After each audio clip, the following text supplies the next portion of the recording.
Everyone thought the wildlife photographer had lost her mind when she followed an injured eagle into the wilderness. They called her reckless, delusional, chasing fantasies. But what she found hidden in that forgotten valley didn't just prove them wrong, it saved her life. Don't forget to subscribe and write in the comments where you are watching this video. The morning had started like countless others for Elena Vasquez, a wildlife photographer who had spent the better part of 12 years documenting the remote corners of the Colorado Rockies. Her life was measured in golden hours and perfect light, in the patient waiting required to capture a single perfect frame, in the quiet satisfaction of revealing nature's hidden moments to a world that rarely looked closely enough. She knew these mountains the way a sailor knows the constellations, every canyon and ridge etched not just in her memory, but in her very soul. It was early October when everything changed. She had been hiking alone on one of her regular photography expeditions, scouting locations for a winter series she hoped would finally land her work in National Geographic, when she heard it, a sharp, anguished cry that pierced through the autumn stillness. She stopped, her camera hanging heavy around her neck, and listened. The sound came again, weaker this time, carrying a note of desperation that made her chest tighten. Elena turned toward the sound, leaving the established trail to push through a dense stand of aspen trees, their golden leaves trembling in the breeze. What she found in a small clearing made her breath catch in her throat. An eagle, magnificent and golden brown, lay entangled in what appeared to be old surveyor's wire near the base of a weathered boulder. One wing was twisted at a sickening angle, the other flapping weakly against the forest floor. Dark blood stained the feathers along its chest and neck. The bird's eyes, brilliant yellow and fierce even in pain, fixed on her with an intensity that seemed to see straight through her. Elena had photographed injured animals before. She knew the protocol: document if safe, report to wildlife authorities, maintain distance. The smart thing, the responsible thing, would have been to take a few photos for identification purposes and immediately call the ranger station to report the location. But something about the way the eagle watched her held her frozen in place, as though an invisible thread had been drawn taut between them. She knelt slowly, her movements deliberate and calm, speaking in soft, steady tones the way her grandmother had taught her to speak to frightened animals when she was a child. "It's okay," she murmured. "I'm going to help you." The eagle didn't thrash or scream as she approached. It remained eerily still, those yellow eyes never leaving her face, as though it were evaluating whether she could be trusted. Elena pulled her multi-tool from her pack and began carefully cutting away the wire, wincing each time the bird flinched. The metal had bitten deep into the feathers and flesh, and she worked with agonizing slowness to avoid causing more damage.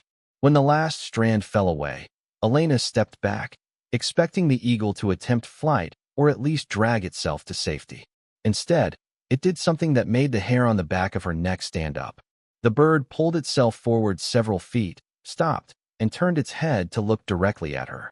Then it moved forward again, not away into the safety of the trees, but deeper into the forest, along a path Elena had never explored. It paused again, looking back, waiting. Elena's rational mind screamed at her to stop, to call for help, to let the bird go. But something deeper, something primal and inexplicable, urged her forward. Against every shred of training and common sense, she followed. For nearly 2 hours, the eagle led her through increasingly difficult terrain. It would drag itself forward 20 or 30 feet, then stop and wait, ensuring she was still following. The forest grew denser, the ground more treacherous, until they reached the edge of a ravine Elena had never seen marked on any map. The eagle hopped to the rim, its movements growing weaker, and looked back one final time before tumbling down into the shadows below. Elena's heart hammered in her chest. Every instinct told her to turn back, to get help, to not follow an injured bird into unmapped territory. But she had come this far. She secured her camera equipment, checked her emergency beacon, and began the careful descent. The ravine opened into a hidden valley, sheltered on all sides by steep granite cliffs and dense evergreen forest. Mist clung to the ground like ghostly fingers, and the air carried a coolness that spoke of underground streams and perpetual shade. In the center of the valley, half hidden by overgrown vegetation, stood the ruins of what appeared to be a small research compound. weathered wooden structures with collapsed roofs, stone foundations crumbling back into the earth, rusted equipment scattered like the bones of some long-dead creature. The eagle had dragged itself to the entrance of the largest building and now lay still, its chest rising and falling with labored breaths, those yellow eyes still watching her. Elena approached cautiously, her photographer's instinct cataloging every detail even as her mind reeled with questions. Who had built this place? Why was it hidden so deep in the wilderness? And most importantly, why had the eagle led her here? She stepped through what remained of the doorway, ducking under a beam that hung at a precarious angle. The interior was dim, illuminated only by shafts of light that pierced through gaps in the collapsed roof. The air was thick with the smell of decay and damp earth, of time passing unmarked and unmeasured. Among the debris and detritus of abandonment, Elena found remnants of scientific equipment, corroded metal containers with faded labels, fragments of glass beakers and test tubes, a work table warped by years of moisture and neglect. In the corner stood a filing cabinet, its drawers rusted shut but still intact. She worked at it carefully with her multi-tool until the top drawer groaned open. Inside, she found folders filled with research documents, their pages yellowed and brittle but still legible. She lifted them out with trembling hands, afraid they might disintegrate at her touch. The papers documented botanical and mycological research conducted in the early 1980s, detailed studies of native plants, fungi, and lichens found nowhere else but in this specific valley. Page after page contained meticulous sketches, chemical formulas, extraction methods, and handwritten notes about medicinal properties. One folder was thicker than the others, its contents more carefully preserved in a plastic sleeve. Elena opened it to find a leather-bound field journal, its cover embossed with initials, DCAM, 1982 to 1984. She opened it carefully, and the precise handwriting inside drew her in immediately. The journal belonged to Dr. Diane Catherine Morrison, a biochemist who had apparently spent 3 years in this valley conducting unauthorized research. Her notes described dozens of plant species with remarkable properties, natural antibiotics more effective than anything commercially available, anti-inflammatory compounds that could reduce swelling within hours, analgesics derived from fungi that provided pain relief without the addictive properties of opioids. But there was something else, something that made Elena's pulse quicken. The final entries, dated just before the research apparently ceased, described a particular lichen found only on the north-facing cliffs of this valley. Dr. Morrison claimed it contained compounds that showed extraordinary promise for treating aggressive infections, including those resistant to conventional antibiotics. She had called it Usnea miracula and had written in urgent, almost frantic script, "This could change everything. Must preserve samples. Must continue research. They cannot shut this down." The entries stopped abruptly after that. No explanation, no conclusion, just silence. Elena carefully photographed every page, documenting everything with the thoroughness that had made her reputation as a photographer. She collected several of the better-preserved samples, placing them in specimen bags from her emergency kit. Then she turned her attention back to the eagle. The bird was weaker now, its breathing shallow. Elena fashioned a makeshift carrier from her rain jacket and carefully placed the eagle inside, whispering reassurances as she worked. Then, with the journal secured in her pack and the injured bird cradled against her chest, she began the long climb back to civilization. When Elena arrived at the ranger station 3 days later, muddy, exhausted, and carrying both an injured eagle and a collection of moldy papers, the reaction was swift and unforgiving. District Ranger Patricia Oakes stared at her as though she had dragged in a UFO. "Let me make sure I understand," Patricia said, her voice tight with barely controlled frustration. "You left the marked trail, followed an injured bird for hours into unmapped territory, descended into an unknown ravine, and entered a structurally unsound building. Do you have any idea how many protocols you violated? How much danger you put yourself in?" Elena tried to explain, but even to her own ears the words sounded absurd. Patricia shook her head slowly, her expression shifting from anger to genuine concern. "Elena, you're one of our most experienced photographers. You know better than to pursue wildlife off-trail. You could have died out there. And for what? Some abandoned hippie commune, and a bird that probably just stumbled in the same direction you were already going. At the Wildlife Rehabilitation Center, Dr. James Kowalski took the eagle with professional efficiency but looked at Elena with thinly veiled skepticism. "Eagles don't lead people anywhere," he said flatly, examining the bird's injuries. "They're apex predators, not Lassie. Whatever narrative you've constructed about this bird guiding you, it's anthropomorphization. The eagle was injured and disoriented. Any appearance of purposeful leading was coincidence, and your brain creating patterns where none exist." Elena bit back her response and handed over the research materials, hoping the botanical samples might speak for themselves. But when she contacted Dr. Rachel Friedman, a botanist at the university who had consulted on her previous projects, the dismissal was even more complete. "Elena, this is historically interesting. I'll grant you that," Rachel said, flipping through the photographed journal pages with polite but distant interest. "But it's not science. These are unverified notes from an unlicensed researcher conducting unsanctioned experiments 40 years ago. There's no peer review, no controlled studies, no replication. This is the botanical equivalent of a treasure map written by someone who may or may not have been credible. But what if Dr. Morrison was onto something real?" Elena pressed. "What if these plants really do have the properties she described?" Rachel sighed, her expression softening with something that looked uncomfortably like pity. "Then someone with proper credentials, funding, and institutional backing needs to study them through legitimate channels. Not a wildlife photographer with documents she found in a ruin. I'm sorry, Elena, but this isn't a path you can pursue. Leave it to the professionals." The words stung more than Elena wanted to admit. She had always prided herself on her professionalism, her careful documentation, her respect for scientific process. Now she was being dismissed as an amateur playing at discovery. The ridicule spread quickly through the tight-knit community of outdoor professionals in Summit Valley. At the weekly gathering at Bridger's Tavern, where guides, photographers, and rangers swapped stories over beer and burgers, the joke started before Elena had even ordered. "Hey, it's the Eagle Whisperer," called out Marcus Chun, a climbing guide she had worked with on several shoots. "Did any other birds give you stock tips? Maybe a raven with lottery numbers." The table erupted in laughter. Elena felt heat creep up her neck, but kept her voice steady as she approached. "I know how it sounds, but something strange happened out there. I found legitimate research that's been sitting in the woods for 40 years, interrupted Sofia Rodriguez, a veteran mountain guide with 2 decades of experience. "Elena, I've known you for 5 years. You're smart, you're careful. This isn't like you. Following wildlife into unmapped territory, trusting your life to some random bird. What were you thinking?" Elena had no answer that wouldn't sound even more ridiculous. She collected her food to go and left to the sound of renewed laughter. Even her own family expressed concern that cut deeper than mockery. When her younger brother visited the following weekend, he found her apartment transformed into a makeshift laboratory, pressed plant samples taped to every available surface.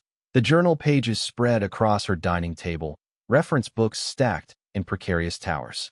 "Sis, this is getting obsessive," Daniel said gently, picking up one of the specimen bags. "You're a photographer, not a scientist. Why are you doing this to yourself?" "Because no one else is taking it seriously," Elena replied, not looking up from her comparison of journal sketches to modern botanical databases. "Dr. Morrison documented something important, and everyone wants to pretend it doesn't exist just because she did it outside the approved system." "Or," Daniel said carefully, "maybe everyone's right and you're chasing something that isn't there. You spent 3 days alone in the wilderness. That can mess with your head. Maybe you need to talk to someone? Take a break from the mountains for a while." The suggestion that she needed psychiatric help hit like a slap. Elena said nothing more, and Daniel left an hour later with worried eyes and a promise to check in soon. At Sunday dinner with her parents, her mother reached across the table and took her hand, her eyes filled with a concern that felt suffocating.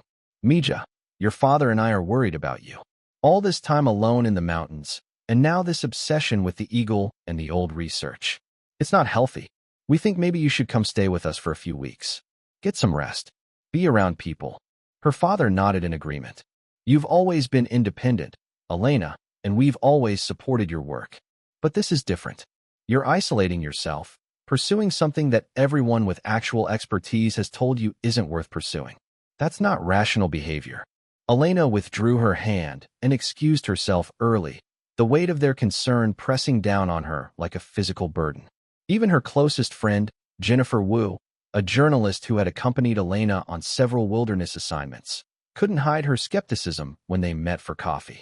"I want to believe you," Jennifer said, stirring her latte without drinking it. "I really do. But Elena, you have to hear how this sounds. A mystical eagle leading you to hidden research that could revolutionize medicine? It's the plot of a fantasy novel, not reality. And the fact that you can't let it go, that you're spending every spare moment on this. I'm worried about you. We all are." "I'm not crazy," Elena said quietly, though she was no longer entirely sure herself. "I didn't say you were," Jennifer replied. "But maybe you need to ask yourself why you're so invested in this. What are you really chasing?" Elena had no answer to that question. She only knew that late at night, when she opened Dr. Morrison's journal and traced her fingers over the careful sketches and urgent notes, she felt a certainty she couldn't explain or justify. The eagle had led her to that valley for a reason. The research in those pages mattered. She just didn't know why yet. And she had no idea that within weeks, the answer would become horrifyingly clear. The weeks that followed Elena's discovery settled into a pattern that consumed her completely. By day, she continued her photography work, taking assignments that paid the bills and maintained her professional reputation. But every evening, as the sun dipped behind the mountain peaks and shadows stretched across Summit Valley, she returned to her apartment and the research that had become her obsession. The dining table had long since disappeared beneath layers of documentation. Dr. Morrison's journal lay open at its center, surrounded by botanical reference books Elena had ordered from university libraries, printed research papers on ethnobotany and mycology, and her own growing collection of field notes. The walls were covered with photographs she had taken of the hidden valley, each image marked with annotations about plant locations and growth patterns. Elena had taught herself basic botany through online courses and library books, learning to identify plant families and understand biochemical properties. She cross-referenced Dr. Morrison's sketches with modern databases, tracking down the scientific names of species that had been reclassified in the 40 years since the research was conducted. Some of the plants described in the journal were well known now, their properties documented, and even commercially exploited. But others, particularly the lichen Dr. Morrison had called Usnea miracula, appeared in no modern literature at all. The isolation deepened with each passing day. Elena's phone rang less frequently. Former colleagues stopped inviting her to professional gatherings. Even Jennifer Wu, who had been her closest friend, sent only occasional text messages now, each one carrying a subtle undertone of concern that Elena found harder to bear than outright mockery. At the Wildlife Rehabilitation Center, she visited the eagle weekly, bringing donations to cover its care. Dr. Kowalski tolerated her visits with professional courtesy, but made his opinion clear through tight-lipped silence. The bird was recovering well, he reported, and would likely be released within a month. He never asked about her research, and Elena stopped trying to explain why she felt connected to the creature's fate. The mockery, when it came, was casual and cutting. At Bridger's Tavern one evening, Elena overheard Marcus Chun telling newcomers the story of the photographer who thought she was a Disney princess, following birds into the forest. The table roared with laughter, and Elena left her meal half-finished, unable to stomach the food or the ridicule. Her brother Daniel called weekly now, his voice carefully neutral as he asked how she was doing, whether she was eating properly, sleeping enough, getting outside for anything other than plant collecting. The subtext was clear. Everyone thought she was having some kind of breakdown. Perhaps they were right. Elena found herself waking in the middle of the night, reaching for the journal, reading Dr. Morrison's increasingly frantic final entries by lamplight. The biochemist's words felt like messages from across time, urgent and desperate. They don't understand. They won't listen. But this matters. This could save lives. Elena understood that desperation now. She felt it in her bones. By November, she had made several more trips to the hidden valley, documenting everything with meticulous care. She collected samples of every plant Dr. Morrison had described, photographed them in their natural habitat, and preserved specimens using techniques she had learned from online tutorials. Her apartment began to smell like a greenhouse, earthy and damp, and her landlord left a pointed note about unusual odors and lease violations. Each small discovery fueled her determination. She found that one of the fungi Dr. Morrison had documented did indeed have anti-inflammatory properties. She had tested it on a sprained ankle from a hiking accident, and the swelling had reduced faster than with conventional ice and compression. It was anecdotal, unscientific, but it was something. Yet the more she learned, the more aware she became of her limitations. She lacked the equipment to perform proper chemical analysis, the credentials to publish findings in legitimate journals, the institutional backing to conduct controlled studies.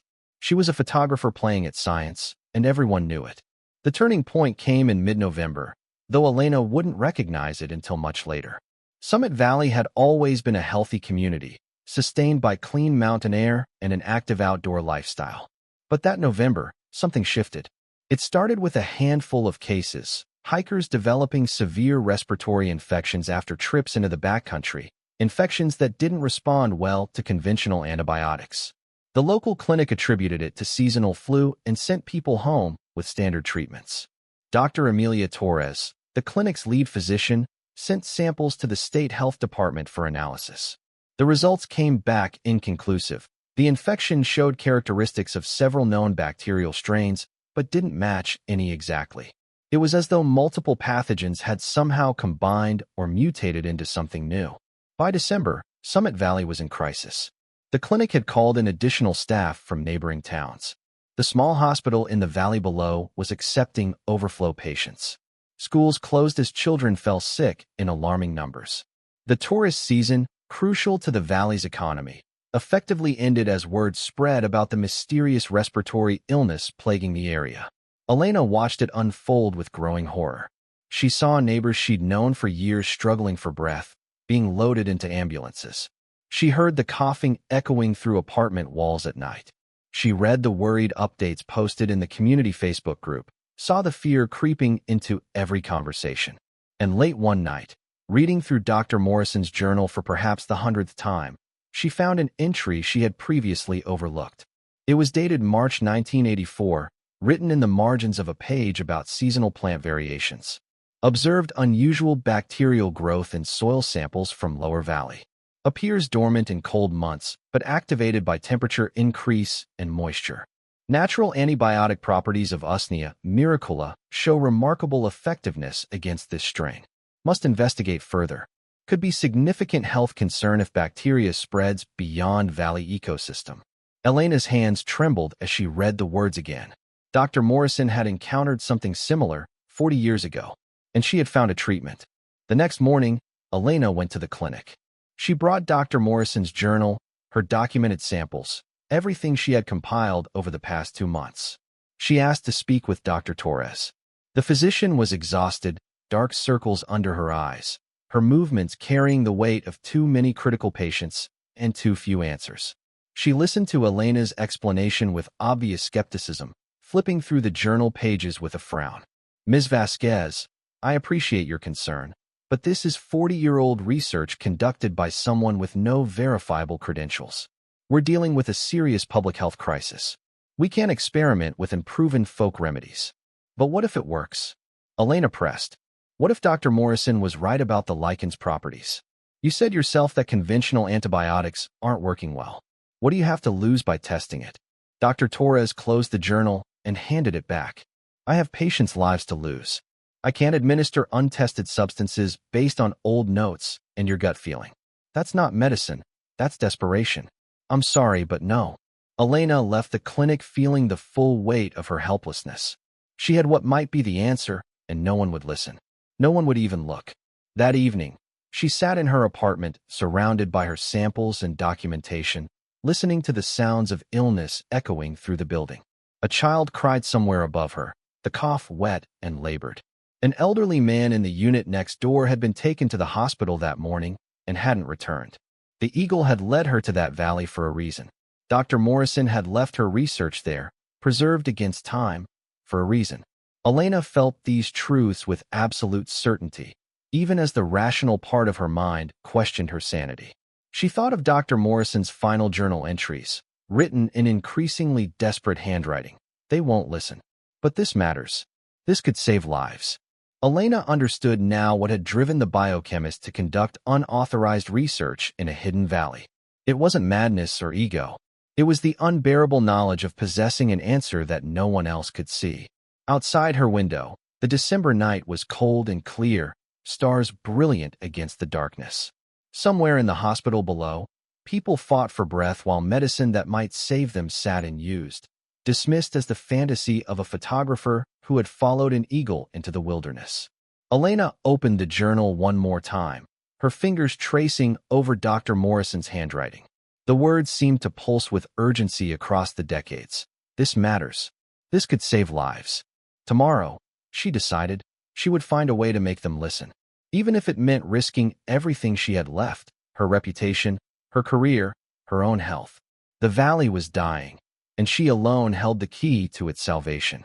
Whether anyone believed her or not,